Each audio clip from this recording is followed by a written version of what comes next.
আমাদের অনেক রোগী আছে যারা হার্টের এনজিওগ্রাম করতে ভয় পান।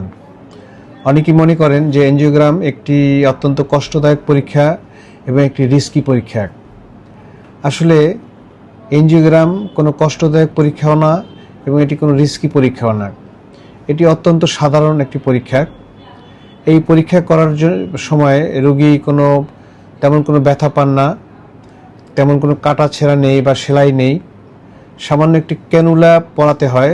এই ক্যানুলা পরানোর যে ব্যথাটা, এটাই আসলে ব্যথা হয়, আর কোনো ব্যথা নেই। এবং আমরা সাধারণত রোগীর সাথে গল্প করতে করতে বা কথা বলতে বলতে এনজিওগ্রাম করে থাকি।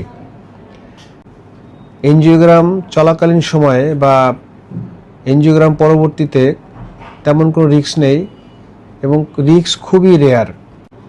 এনজিওগ্রাম করতে সর্বোচ্চ 10 থেকে 15 মিনিট সময় লাগে এবং রোগী এনজিওগ্রামের পরে 1 থেকে 2 ঘন্টার মধ্যেই বাড়ি ফিরে যেতে পারেন।